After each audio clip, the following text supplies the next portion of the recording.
सादत हसन मंटो उर्दू अदब के एक ऐसे कहानीकार हुए जिन्होंने शोहरत की तरह बदनामी कमाई। यही उनकी तख्लीकी खुसूसियत है। सच तो यह है कि उन्होंने अपने अफसानों में इंसानी मनोविज्ञान का जैसा नंगा चित्रण पेश किया, इसके लिए वे बदनाम ना होते तो यह उनकी नाकामयाबी मानी जाती। सादत हसन मंटो का जन्म 11 मई 1912 में लुधियाना के गांव पपड़ौदी में हुआ। उनके पिता गुलाम हसन मंटो कश्मीरी थे। मंटो के जन्म के जल्द बाद वह अमृतसर चले गए। मंटो की प्राथमिक पढ़ाई घर में ही हुई। 1931 में उन्होंने मैट्रिक पास की और उसके बाद कॉलेज में दाखिला लिया। मंटो कहानीकार होने के साथ साथ फिल्म लेखक और पत्रकार भी थे। उनके छोटे से जीवन काल में 22 लघु कथा संग्रह, 1 उपन्यास, रेडियो नाटक के 5 संग्रह, रचनाओं के 3 संग्रह और व्यक्तिगत रेखाचित्र के 2 संग्रह प्रकाशित हुए। लेकिन उन्हें जिन कहानियों के लिए सबसे ज्यादा जिल्लत उठानी पड़ी, उनमें टोबा टेक सिंह, बू, ठंडा गोश्त और खोल दो जैसे अफसाने शामिल हैं। मंटो की कहानियों में मानो लगता है कि सभ्यता और इंसान की पार्श्विक प्रवृत्तियों के बीच जो द्वंद्व है उसे उधेड़ कर रख दिया गया है। सभ्यता का नकाब ओढ़े समाज को चुनौती देती उनकी कहानियां बहुत वाजिब थी, फिर भी उन्हें कोर्ट कचहरी का चक्कर लगाना पड़ा। कहानियों में अश्लीलता के आरोप में मंटो पर कई मुकदमे चले।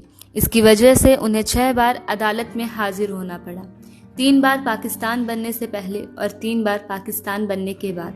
लेकिन एक बार भी उनके खिलाफ अश्लीलता का आरोप साबित नहीं हो पाया।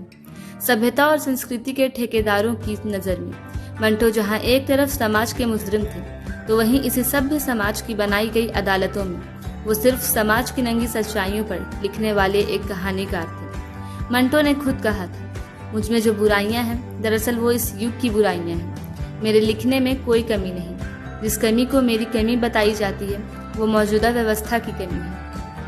मंटो ने ताउम्र मजहबी कट्टरता के खिलाफ लिखा, बेबाकी उनके खून में थी। उन्होंने मजहबी दंगे की विद्रूपता को अपनी कहानियों में कुछ इस तरह से पेश किया कि लोग सन्न रह गए। उनके लिए मजहब से ज्यादा कीमती इंसानियत थी। मंटो ने लिखा, मत कहिए कि हजारों हिंदू मारे गए या फिर हजारों मुसलमान मारे गए, सिर्फ ये कहिए कि हजारों इंसान मारे गए। और ये भी इतनी बड़ी त्रासदी नहीं है कि हजारों लोग मारे गए। सबसे बड़ी त्रासदी तो ये है कि हजारों लोग बेवजह मारे गए।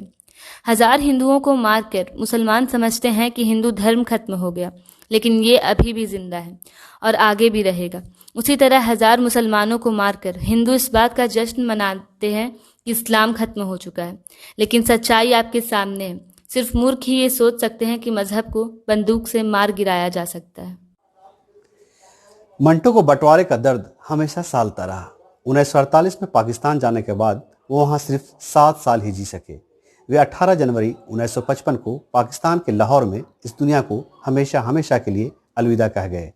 मंटो के जन्मदिन पर इस खास प्रस्तुति में बस इतना ही। अब मुझे इजाज़त दीजिए।